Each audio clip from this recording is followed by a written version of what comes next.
Did we go over? Time flies when you're having fun. Exactly. Yeah.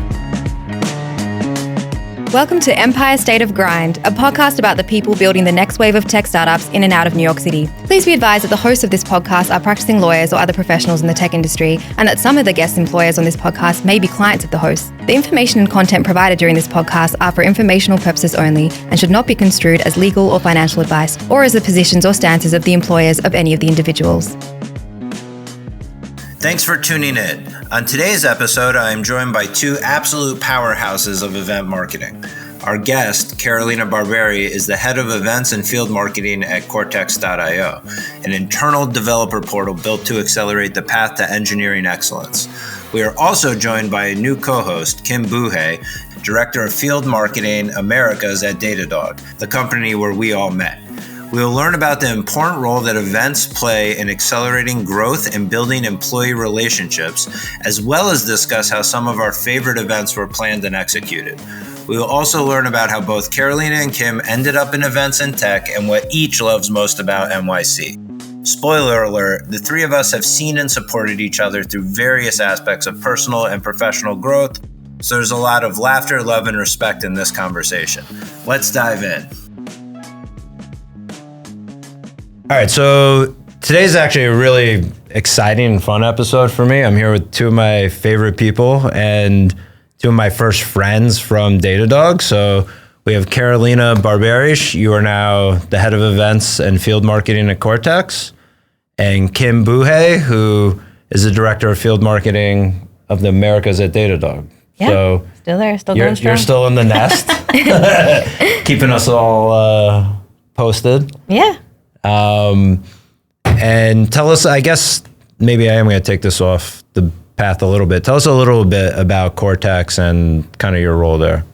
Yeah, so Cortex, the way I like to think of it is for many years, sales leaders have had their CRM like Salesforce for helping manage their revenue, their customer base, and understand how they're tracking towards their goals. Similarly, marketing teams have had tools like Marketo to see their marketing metrics. But for a very long time, engineering leaders haven't had a way to track the quality of their software, who owns different components of their software, and help drive initiatives. So Cortex, our mission is really to help engineering leaders on their pursuit of engineering excellence, which I think is really special.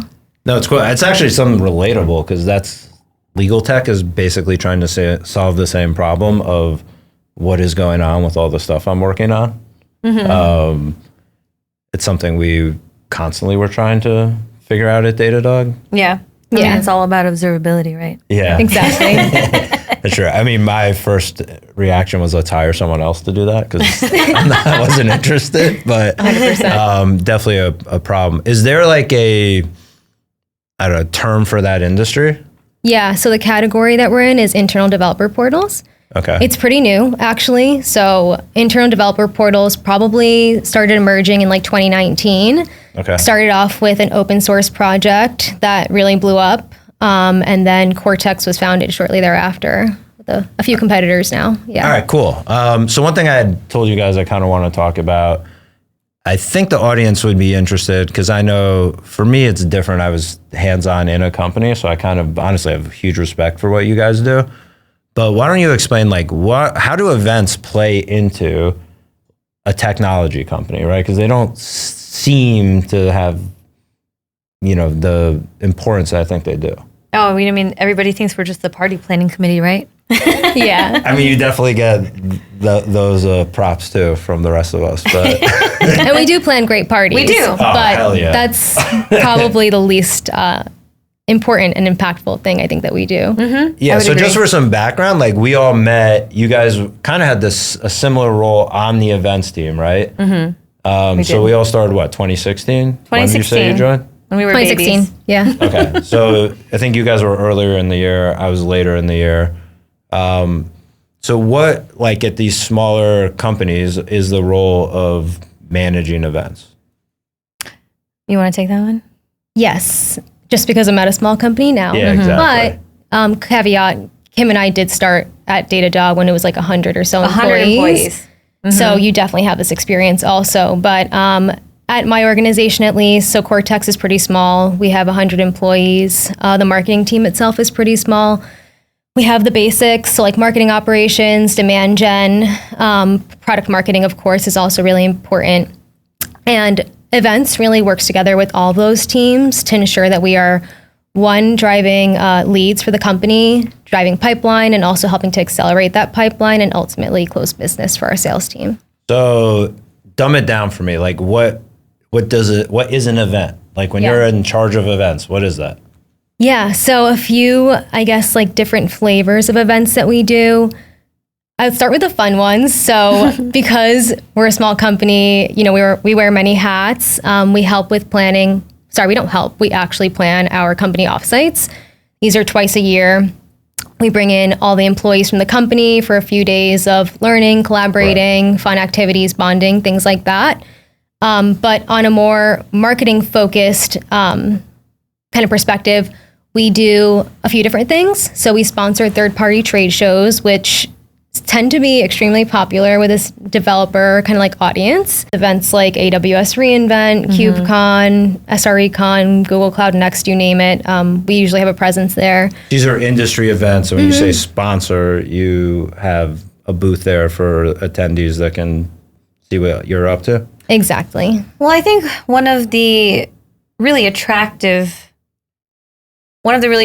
parts about going to these conferences is you find the developers where they already are, right? Exactly. People in this space are always about learning. And they go to these conferences to gain knowledge. They go to these conferences to meet other SREs, other developers, other people who are doing similar projects, have similar challenges. And what we do when we sponsor a third-party event like that is we bring solutions to those challenges. And we try and illustrate to the best of our abilities through the booth, through any activities that we have off-site, how our challenge or how their challenges can be solved using our products. Yeah, I remember it sounds so obvious now, but I remember learning about that at Datadog being like, oh, that's really smart. Like you go where the users are, not where necessarily the buyers are. Exactly. And in some cases, there are buyers there. Yeah. So you need to be prepared to talk to both audiences. But like Kim mentions, a lot of our presence is typically having a booth, having our Is that branding. part of your role too? Like you talk to the booth attendees, or you're more absolutely. Yeah. I mean, Kim and I, That's true. we're very hands-on. We can run a mean demo. Okay, cool. Run a mean demo. You guys will laugh at me. The first time I went to one of these, I went to Dash this year. Oh, Just to What? see Wait, it's like. really? Yeah, I never went because honestly, at Datadog, I was too busy. yeah. And it's not helpful. I think it was always nice that people saw me as like cool and approachable, but you don't want to meet like the company's lawyer at the demo booth. Do you know what I mean? It's like the wrong vibe. So yeah, I never went. How was it? It was cool. It was a little eye-opening. Honestly, it was I think from doing all the contracts and whatnot, I just had this idea in my head that it was like more, I don't know, overwhelming, and it was actually just fun. I love to hear that. That's the best compliment. It is. But Carolina, you hit on something that I think is really important, or we talked about it a little bit. Being a part of event marketing within a technology company, especially something that is so high tech like Cortex, it necessitates more than just excellence in your time management and event planning skills. It necessitates a very deep product knowledge. Can you talk a little bit about how your role at Cortex is almost a blend of event marketing and product marketing? 100%. So totally agree. It all starts with evaluating which events you want to organize or sponsor. So understanding your ICP is really important. The size of companies that you're targeting, the different titles, the different technologies that are in their tech stack is also really helpful.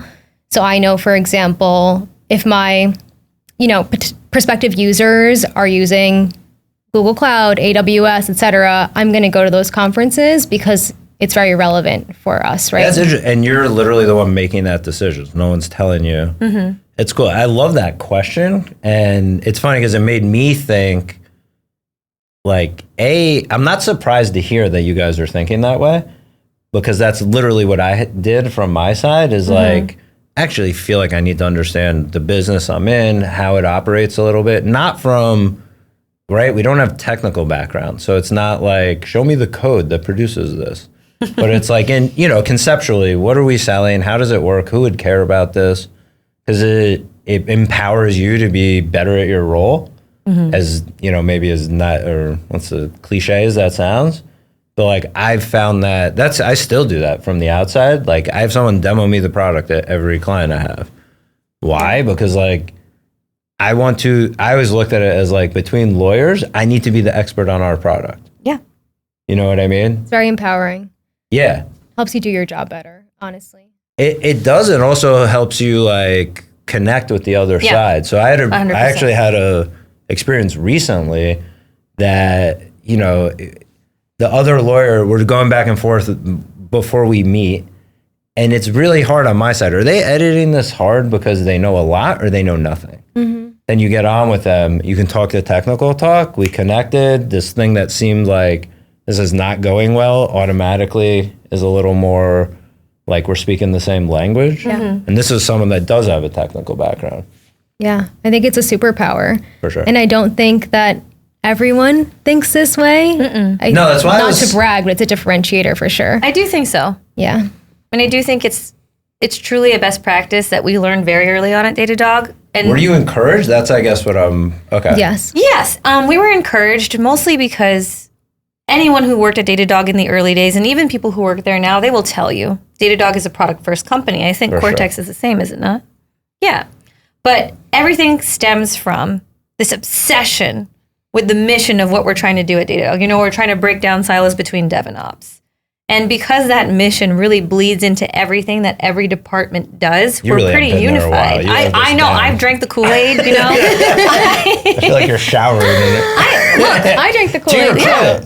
But going back to the point, our founders, very product focused. Our CMO, very product focused, and it bled into everything that our teams did. And whenever we looked at the schedule of events that was coming up, we thought very hard about what our product solved, who are the people that have that problem, where are they going?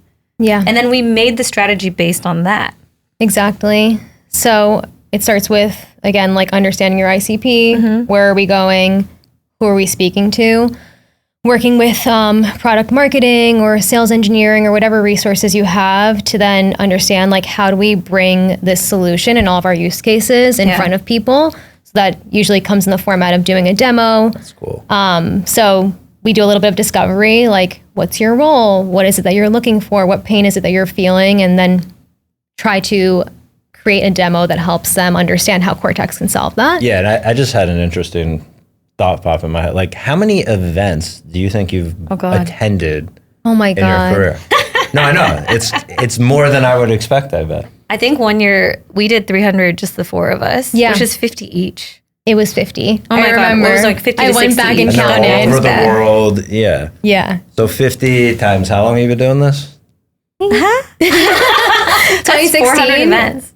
Yeah, it's a lot. Yeah, no, it's insane. So I'm saying, like, now you kind of know, I'm sure, like, the recurring events, like, in and out a little bit, right? So Yes. 'cause I remember even being told, like, hey, if we get this deal done today, I can get this specific booth space or whatever that you knew is advantageous. And Yeah. Yeah. You know what, though? I mean, we've talked about third-party events quite a lot at this point, but I really want to hear about some of the first-party events you're doing. Tell us a little bit more about that. yeah, There's lots of that. Before you get into it, I think it's cool. Like, that's how you connect with your coworkers. Like we were saying before, Carolina was like my first friend at Datadog. We met at a company party. And I say that because I didn't know anybody. And here was this nice person who was like hanging out with me when I might have left early otherwise, you know what I mean?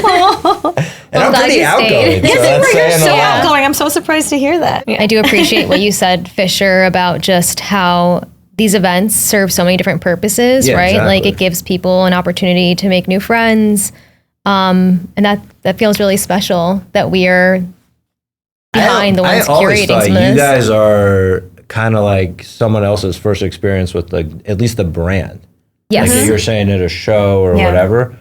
And I had worked in events before I was an attorney, mostly in nightclubs, but whatever, it's the same idea.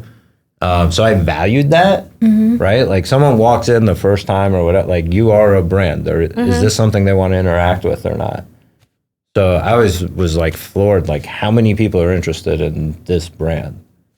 Yeah. And I mean, to be fair, I'm glad you mentioned that because at Datadog and at my company now, events made up so much of the leads we were generating, so much of the revenue that we drove as a company.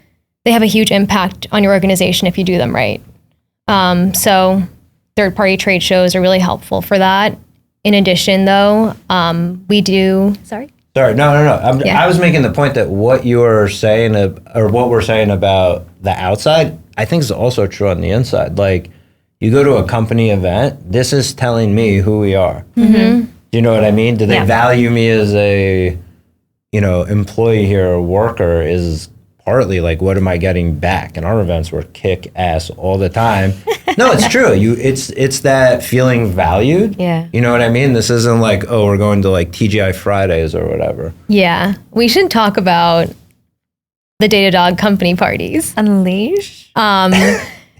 These events are still to this day, I think, some of the best events I've ever been to. And Kim was kind of the mastermind behind a lot of these. Oh my God. And I mean, it was a team effort, truly. Yes, but you definitely inspired me in my career to like step outside of my comfort zone and be more creative. It was interesting working with like the three of you, Tony included, with like similar roles, but you guys all had different kind of like approaches and strengths to it. We did, and I think it made us unstoppable. Yeah, for sure. It's very dynamic. Yeah. Kim, tell us about the parties because they were really sick, and I won't steal your thunder on like the whole format, but what made them so special, I think, was that we made employees feel special. And we also working for a startup or a fast growth company like Datadog is hard. We invited like plus ones. Yeah, we did. So it made it really special. So for sure. Tell us about them.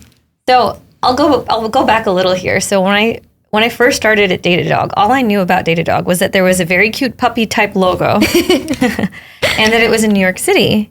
And I actually came from a completely different background. I used to plan weddings at the Ritz-Carlton, and that makes total sense. Yeah. Checks out. I laugh sometimes because I'm from the Bay Area. I joined a tech company by leaving the Bay Area. It's just, you couldn't escape. Yeah. Wait, that's funny. It is, right? I've never worked in tech in the Bay Area. Yeah. Go figure. But I had this goal, and I can't remember where it came from, but I saw this photograph one time of this gorgeous, drop-dead gorgeous event at the Museum of Natural History. And it was in the very storied whale room, and they lit it up with like all of these different lighting effects, and it made it look like there were stars on the dance floor. And I had it in my mind.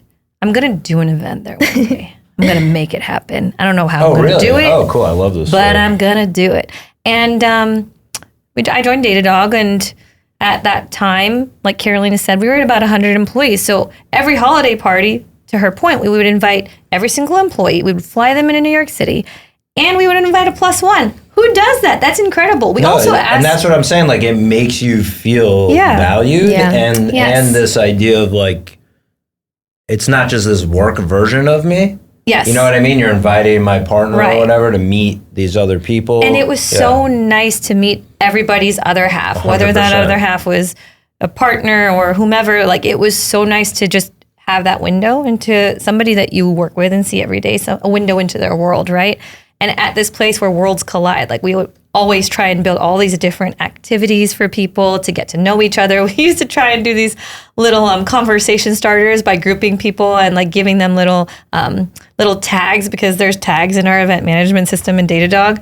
And we always different color bracelet or whatever. Yeah, exactly. We call them tags, but the point is, everything had a dog theme. Everything had a dog theme, or it had a Datadog platform theme. But as the company got larger, the company party grew and grew. We ended up naming the event series Unleash. Datadog Iconic. Unleashed. But eventually, we got big enough to the point where I thought to myself, oh my God, we could fill the Museum of Natural History. So Dude, I just remember put it out seeing there. The contract come in, so it was interesting because I got to kind of know some things ahead of time. Yes, you got insight into things before. That one made me go crazy too. I've told other people. I think what was interesting about it is it's very hard to impress New Yorkers. Yes. Do you know what I'm saying? It's like the other one, cool. I've been to a wedding at the place the first one was at. Yeah. And the second one, actually. Yeah. The Museum of Natural History has that like iconic, like, it's kind of funny because you're from the Bay Area, so I don't know that you've actually felt that way other than this dream of it. Growing up around here, it's like, dude, that's like a New York City landmark to me. That'd be like something at the top of the Empire State Building or something. Exactly. That's how it felt. Yeah, exactly. It was really cool. I agree. There's a few things that happen where you made it kind of or whatever, like as a company. Mm-hmm. That one felt like it for sure. It did. And it came at a really crucial point in Datadog's expansion because I think that was the year right after we IPO'd that we did it that year. It was 2019. Mm-hmm. We had just IPO'd and we had this event that really kind of everything that we had been building towards that year, it culminated in the celebration. And seeing Datadog logos up on the marble walls of the American Museum of Natural History with a purple carpet rolled down the front steps, it just felt awesome. It was like, I thought in that moment, I was like, oh my God. Being in a museum at night and like when no one else is there is cool. It felt really cool. I feel like somehow you're still downplaying this. You know what though? I don't know. I think people either connect with it or not. Well, so one of the really cool things that we had at that event, so we had bought out the entire wing of the museum that had the whale room in it. And in part of the gallery, because all of the galleries were still open and we had all this awesome food, we had people carving oysters for people. Like it was so cool. We had a 360 photo booth. We had a live band. This was the most grand event I had ever planned up till that point in my life. And I thought for a really long time that I had peaked and I had to wrestle with that. You know? But there was this really amazingly sentimental activation that we had put up. One of our teammates, Yo-Yo, had thought of this idea of doing a timeline of the founding moment up until where we were right after IPO, celebrating the end of 2019. And everybody was able to take photographs on Instax cameras and then add themselves to where they joined the timeline or like add moments and like make little subtitles and just write in like all of these different moments. And I remember watching one of our founders stand there and look at that timeline and I could just see it all replaying on his face and all the emotion that went into bringing us to that moment. I just thought, wow, what I do is really cool. Yeah. Something else just hit me. A lot of times you don't get to enjoy it when it's happening because you're like making sure it's going off properly, right? Did you get to enjoy that event? Oh yeah, I enjoyed that event. Oh, good. We're going to take a short break to hear from one of our sponsors, but when we come back, we're going to learn more about Cortex and how the company found Carolina. We will also discuss the benefits being a New Yorker plays into curating events.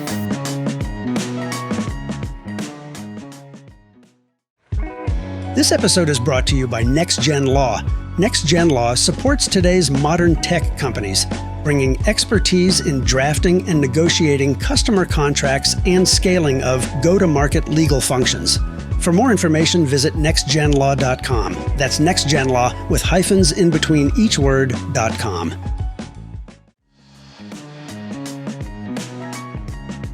Okay, cool. All right. So, Carolina, now we're going to find out a little bit more about you. So you talked about what Cortex does. Can we get a little more info on like how many people, where you guys are located, and maybe the ICP profile or? Yeah. Okay. So starting with how big we are, I guess, Cortex, we recently raised our Series C, which is really exciting. We also celebrated, congrats. Thank you. Yay. 100 employees. Over 100 employees now, but that was as of September. We are based globally, so Cortex is a fully remote company, which is a very nice benefit. Our founders are on the East Coast and West Coast. We have sellers in the US, and we just recently started a go-to-market team in London, which is really cool. Yeah. Did I answer all the questions? Sorry. No, but one thing I did want to like point out is, so the show, right, Empire State of Grind, we're focused kind of on New York. The reason that I thought this is appropriate anyways, like the world is becoming more kind of remote first, yet a lot of key players are still finding themselves based in New York. You're here, you're also a native New Yorker, right? So like how do you view kind of like your location playing into your role and or just what you do? Like, could you be doing this well from Kentucky? Great question. So I think first, when you're traveling a lot for work, being in a major city is super helpful. Having JFK and LaGuardia in my backyard has been very beneficial for me, just having to be on the road so much. New York also is ideal just because it makes it easier to work with both Europe and, you know, like the West Coast of the US, where you do have to adapt when you're remote to those different time zones.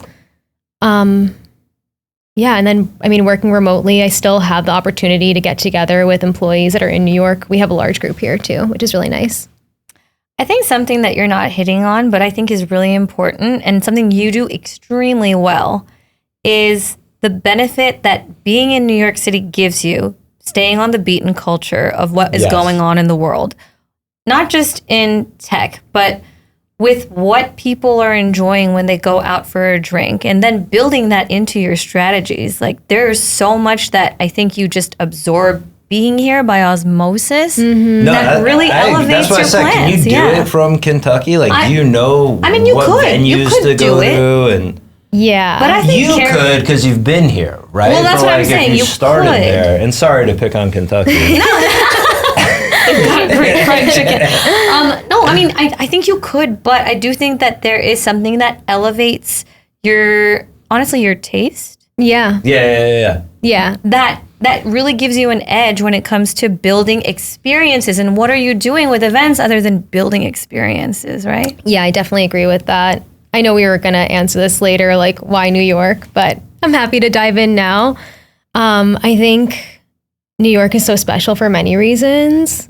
One, the energy is just unparalleled. The city is always humming. Always humming. There's always someone doing something new. There's tons of people around just to inspire you. I feel like I learn something every time I leave my apartment, which is really special. To Kim's point, like the culture is so incredible. Having access to the world's best restaurants, best shopping, best activities is a major reason why I think like we do our job so well, I guess, is like we're just learning constantly. I think so. Yeah. I didn't thought about it, but that makes a lot of sense. It's like, in some ways, you're the company's like tastemaker, and you gotta know what's going on. Yeah, and I think that, I mean, New York, just being as diverse as it is, also helps us learn about different cultures and like gain a deeper appreciation, understanding of different types of people, and really helps make our events probably more inclusive because we're constantly thinking about these things just every time we leave our homes. And yeah, the energy, the diversity, the culture, I love it. One thing I wanted to ask you about that struck me, we were in a company where like the in-office culture was very strong, right? Yeah. How do you feel the differences now being somewhere where everyone isn't together when you came from somewhere where like that was a huge part of the company's culture? You want me to answer that? I want both of you, but... You go for it first. Yeah. So working for a fully remote company definitely has pros and cons. At Datadog, we were in the office full-time before COVID, and then after COVID, 3 days a week. And having that in-office experience is something that I did really appreciate. Having sweeping views of New York City to like walk into every day was super inspiring. Being able to, right? I valued that so much, 100%. I would just stare out the window sometimes and be like, this is sick. And even as like native New Yorkers, people that are local, it's still so just special. Never gets old. I always had a theory that the people from New York value it more because you know what you're looking at. Yeah. Do you agree? I mean, I consider myself a full New Yorker now. I made the transition. I meant it, like you live here. Yeah. But I mean, even coming from another city in another state, that is, I wouldn't say equally because, like I said, I've converted full New Yorker. That's right. But has its own reputation for being a cultural hub, San Francisco. Just kidding.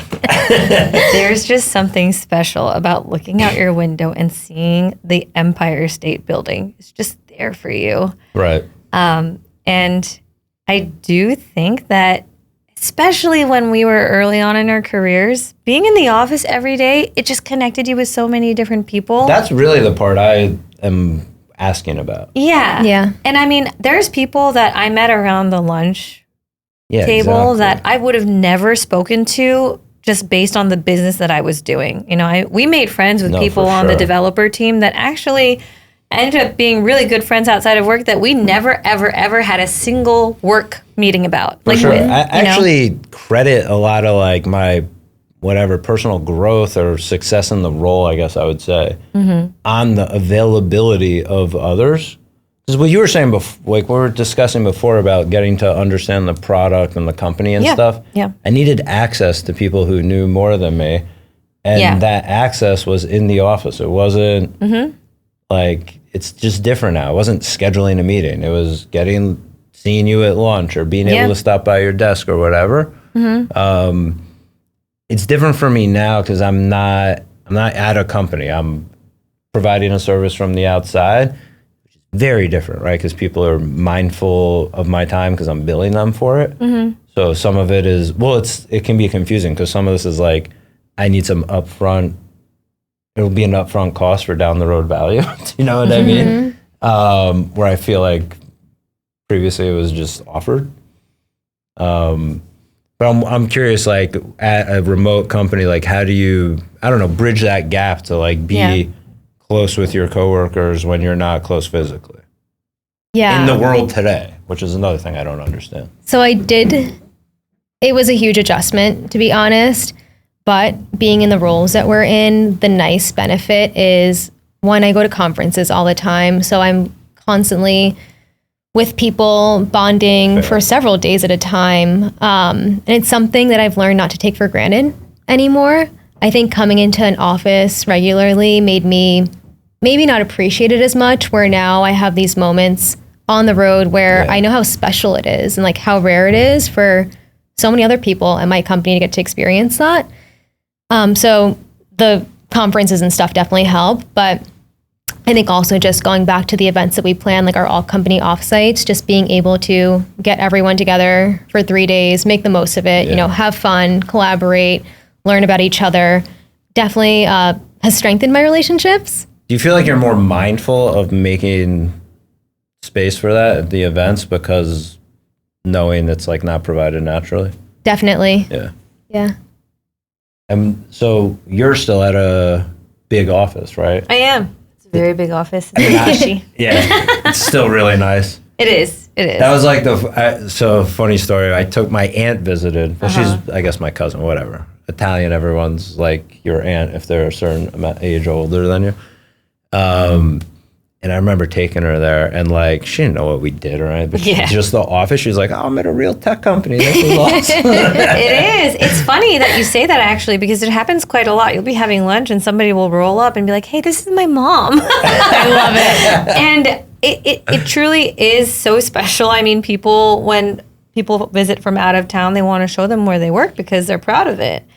And it almost is a nice little tourist attraction because, like I said, the view of the Empire State from our building is just as good as it is 100%. for any high-rise you pay for to look at the Empire State Building. So I do think that there's quite a lot of there's a lot of pride in where we work, I think, at Datadog. I do think that do you find like in today's, I don't know, settings, like is that cultural element still there, or is it? I mean, the company's so much bigger, so you can't know everybody. You can't know everyone, no. And I stopped trying to do that, like yesterday. I'm just kidding.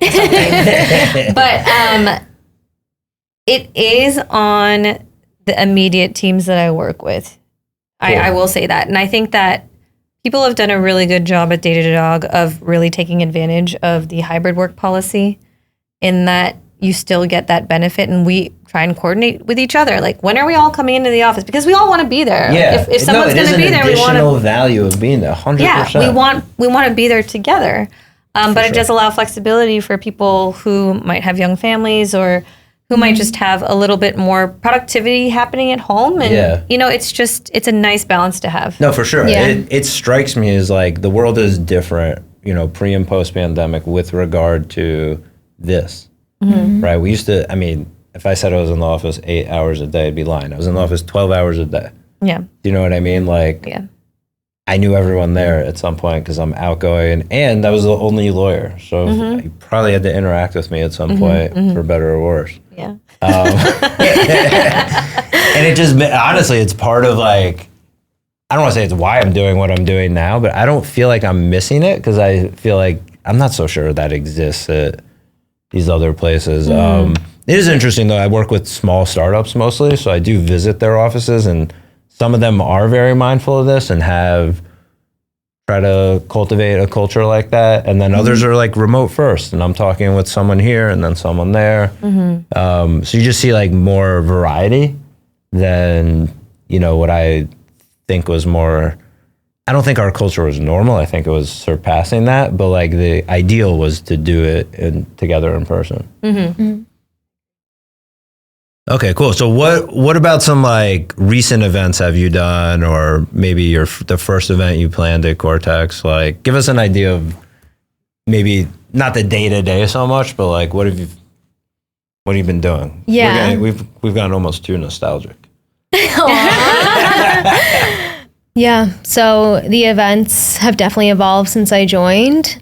Ironically, the first event that I planned was sponsoring Datadog's conference Dash. Which you planned at Datadog originally. Yeah, which you helped me with a ton of contract negotiations for, I'm sure. Yes. So it was really special just to see this event that started in 2018 really evolve to where it is today, and to bring our startup there to get to experience the other side of it that I never got to see was really cool. Yeah. Like the quality of attendees, just the quality of the event overall was just really impactful for our business, honestly. And it's one of our largest like revenue driving events. Like I mentioned, I was there this year. Yeah. So it hit me too. I'm like, oh, this is the contracts I was working on all those times. Here's like a good aspect of like a good problem to have, or like success begetting just more things to solve. The first Dash conference, you guys had too many people show up. Oh, remember God. that? Yes. So I remember the night of it, I'm working with Alex, the then CMO, about getting new space for an event tomorrow for extra attendees because too many people showed up. I haven't thought about that in a long time. Good problem to have. Yeah, 100%. We underestimated talk about doing your ourselves. job Yeah. well. Yeah. It's like too many people are interested in this. You Came did to your New job York for it. And now it's at the Javits Center, right? Right. Really cool. Yeah. So that was my first event, was sponsoring Dash. So your very first event in Cortex? Yeah. That's hilarious. Which was really funny. So before I joined, they actually, as I mentioned, were doing events. They had sponsored other events before without success, which is why they decided they needed to hire someone. So that was How did my you first find one. the role? Like, how did this start? I found Cortex.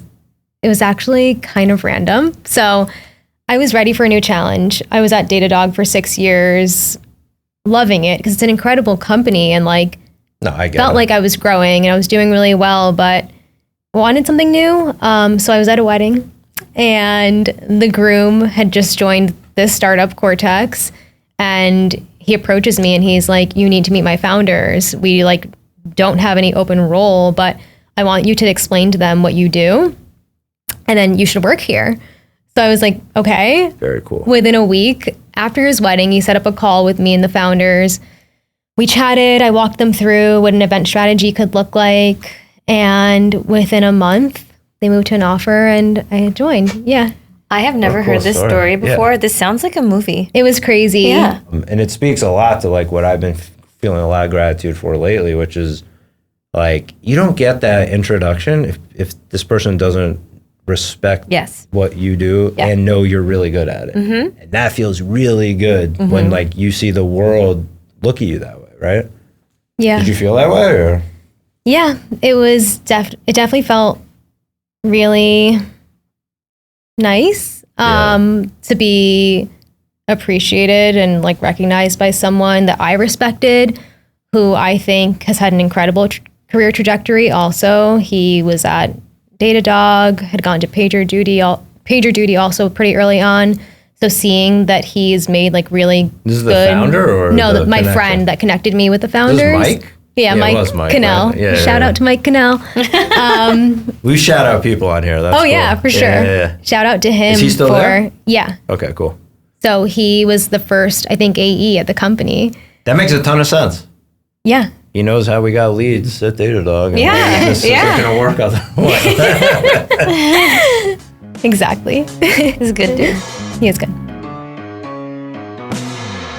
We are taking a short break, and when we come back, we'll learn about Carolina's background and how an internship led her down the path to event marketing. We'll also talk about how having an entrepreneurial spirit is key to success in any role at a startup.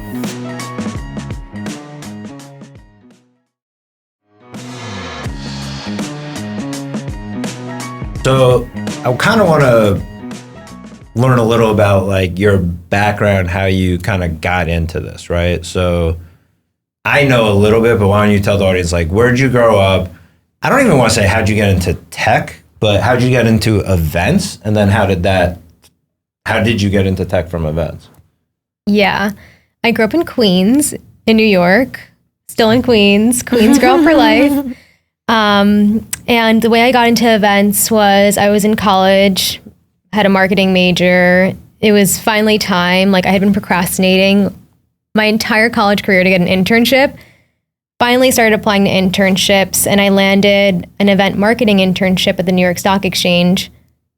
Honestly, like so cool at the time. It was the last thing I expected, but because an alumni had gone there, started this internship program. But that was definitely the launch pad to my career. I mean, now that I'm thinking about it, like I don't think I started this marketing degree like knowing that I wanted to do events. For sure. I have a marketing degree. I did not know that. Yeah. That's crazy. Fun That's my fact. undergrad degree.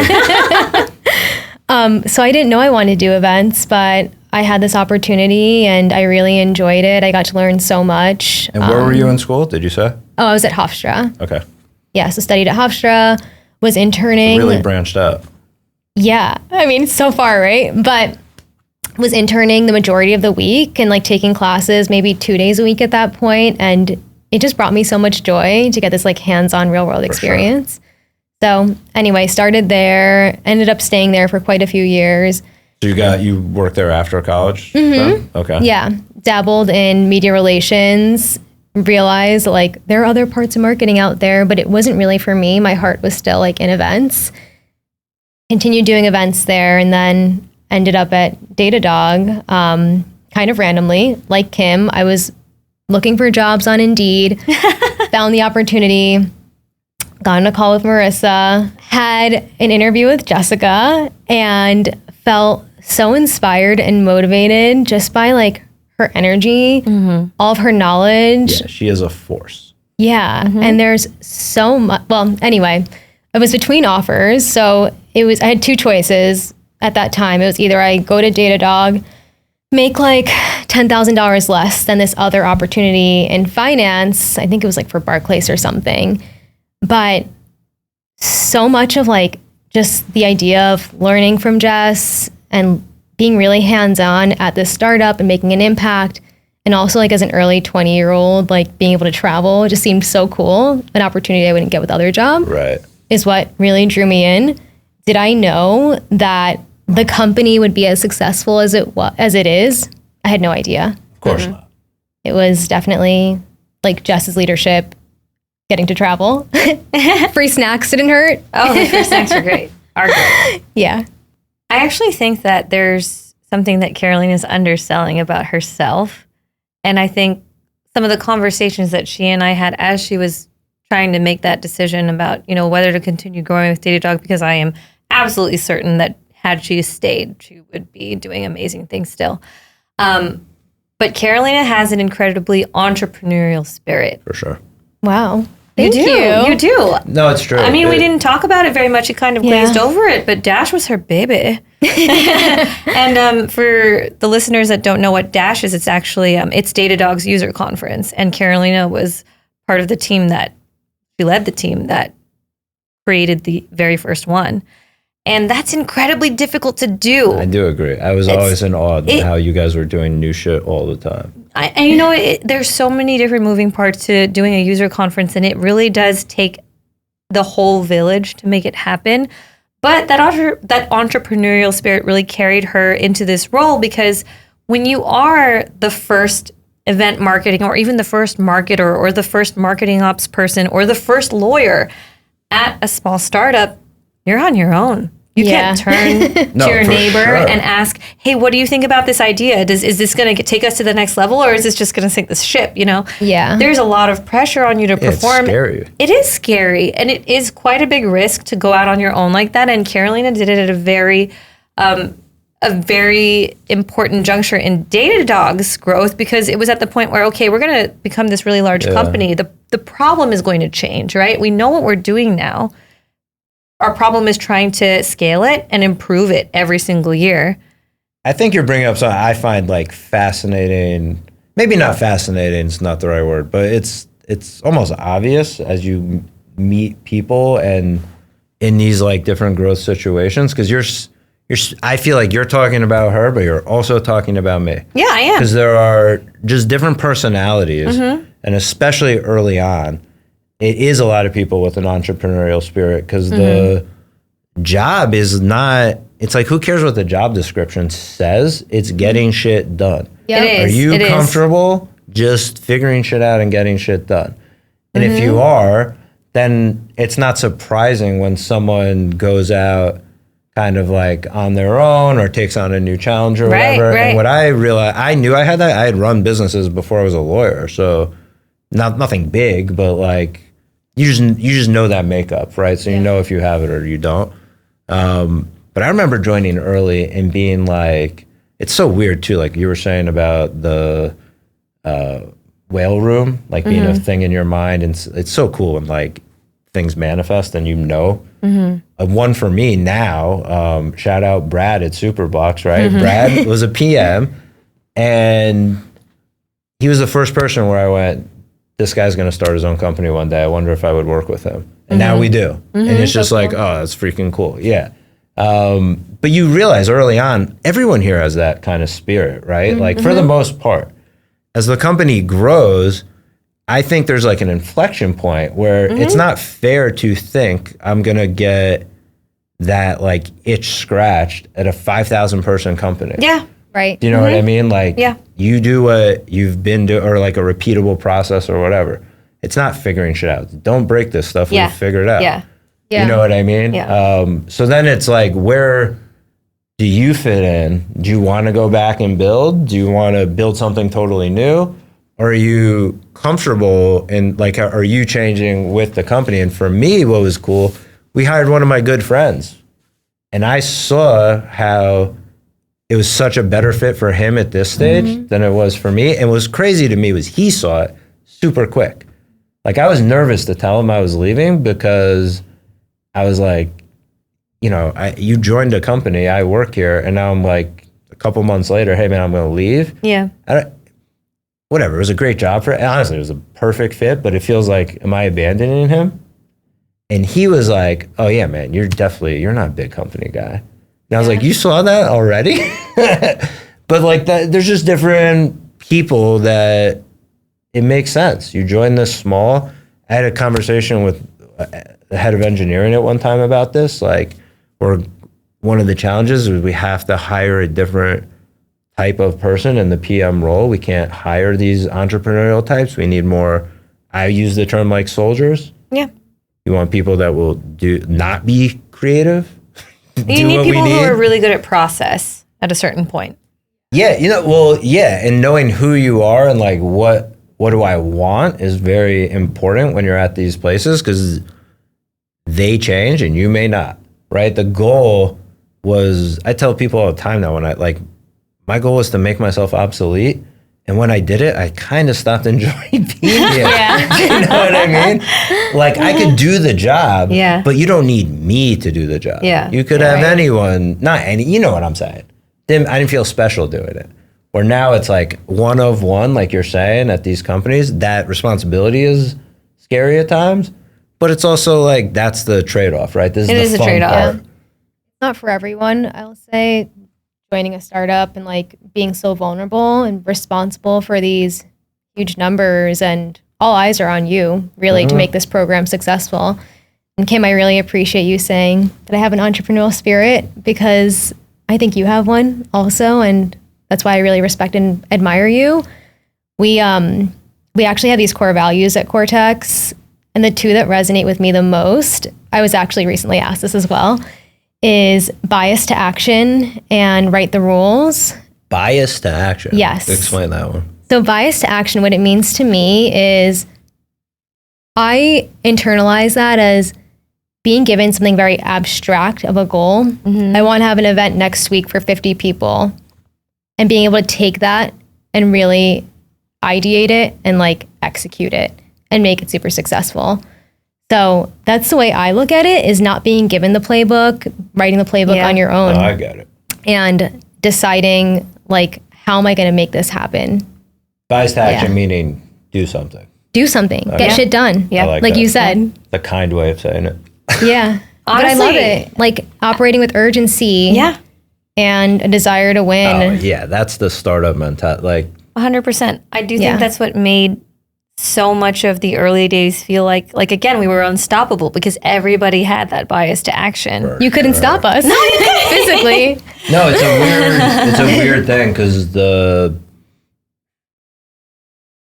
you don't want to turn it off, but you do need to like manage its effect on you. You know what I'm saying? You do. And honestly, going back to what you said about our very first dash, we really underestimated ourselves. And I will say that we had a lot of imposter syndrome at that stage in our careers at Datadog. And we really weren't sure that we were going to be able to get, what was it? Our goal was probably like 600 people to the first conference.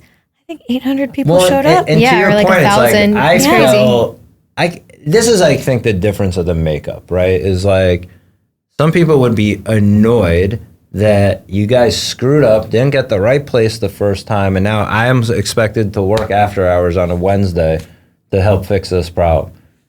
I was like, that's sick. You got too many people to show up. Like, Yeah. basically, you know, my job's very easy at that point because it's like, just make sure there's nothing crazy in this go. We're not going to negotiate. It's 7:30 at night and you need the venue at 8 in the morning.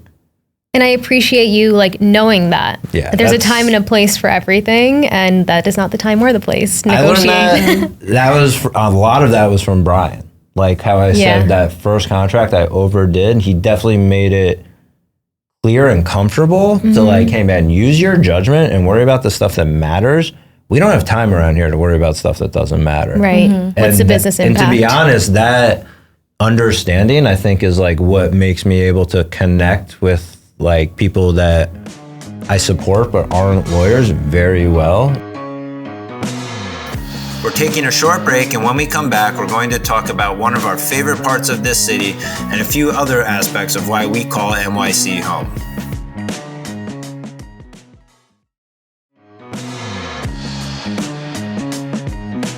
Something that I actually think is, I don't know if it qualifies to meet your criteria for this answer because it is a little bit about the energy of the people, but I love walking everywhere. And I will tell you 100%, not every city is like that. No. And I do think that there is something exceptional about being forced to live within a mile radius of where you live and intimately know your bodega, intimately know the park where you take your dog every day. And you meet communities here that I didn't experience, and I've lived many places in the United States, anywhere else. No, that's a great answer. And look, I live near a dog park. It's not a dog park, actually. I live near Fort Greene in Brooklyn. I have a dog, and I go to off-leash hours in the morning. I've met some of my best friends just because we all go there, and our dogs all hang out together, and we're still not sure to this day if we're friends because our dogs are friends or if our dogs are friends because we're friends. We say now that it's both, but I don't know if it was the chicken or the egg. But the point is, we wouldn't have met each other if, one, this wasn't a walking city. No, I do. Yeah. I totally feel you. And two, like, we see each other at the grocery store. Like, you see these people because they live in your space. Like, everyone is so compact, but you have to. Yeah, you're passing by all the time. Right, yeah. right. But you have to. You can't not be a part of the community in New York. I mean, you have to do a lot. You have to put in a lot of effort to at not the same side, be you kind part of of don't the pay community. attention to what other people are doing. Yeah, but there's a certain beauty about that. Like you can stay in your lane, or you can choose to, you can choose to see what's going on. No, for sure. The people is always kind of the root of any answer. But I like what you're saying. The walking part, it's crazy. It's like anytime I think of moving to the suburbs, I freak out. I do not want to get in a car every time I have to. I like driving. I have a nice car. Don't get me like. Yeah, but you want to joyride. You don't want to have to go drive because you want a soda. Yeah. 100%. Also, I like walking around aimlessly. Yeah. And maybe I'll run I love into the architecture someone. of the city. I love the food scene. The food scene here is unmatched. Unmatched. For sure. Yeah, and you guys travel for a living. I so do. you Yes. got a really interesting I'm constantly perspective. comparing. What do you feel like when you come back, like you're excited for? Ooh, a good question. The food. I mean, it really I hate is. to be cliche, but That's pretty cliche, but I don't disagree. I don't necessarily think that New York has necessarily the best in every category. But it's available. That is the point. I can eat anywhere in the world right here. Yeah, fair. And I think the hospitality too, to a certain extent. I mean, depending on where you go, is definitely a lot better here. Look, if I'm going to a dim sum restaurant, I don't want to be treated well at all. If I'm treated well at a dim sum restaurant, no, it's because, okay, if they're treating me well, it's because there's something wrong with your food, because your food should be speaking for itself. Like, don't even look at me. I'll just eat my dim sum in peace. But no, I do think that there is something special about the food scene in New York City that a lot of people come back to and travel for. Other people who live in other cities come here just for the food. The other thing you're saying about walking, what I think is cool is how your day can be filled with so many different things. Today is a perfect example for me, and I'm sure for you guys too, because this isn't normal or average day for you, is like, today I woke up in Jersey City, did some work and worked out, came to the city, saw the new office space I got with Albert and his company, because I share office space with them. Shout out Bearworks. And then walk over, and all this is walking or on a train, then walk over here to do a podcast, and then I'm going to walk to meet up with my dad to see a band. And none of it, you can do that all in 6 hours. Yeah. The accessibility. And they're all world-class, like, well, our offices are getting there. Yeah. But you know what I mean. I mean, the view's cool. We're in Herald Square. It's definitely an upgrade. We have a roof deck with a view of the Empire State Building. Oh, it's so cool. Yeah, not Datadog's view, but it's there. That sounds like our old office. Yeah. Same one? It's not. Well, I'm sure Albert wouldn't have known that.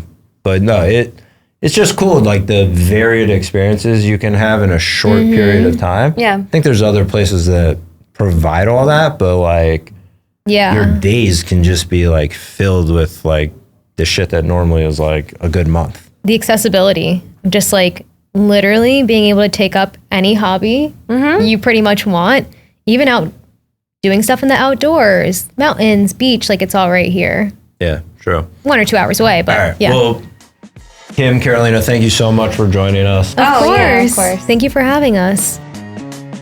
Thanks for tuning in to this episode of Empire State of Grind. If you like what you heard, please share, like, and subscribe. You can find more information about the guests and sponsors in the show notes, and special thanks to our sponsors and our producer, Brian Neiman. We'll be back with new episodes twice a month, and as we say in New York, peace, we out.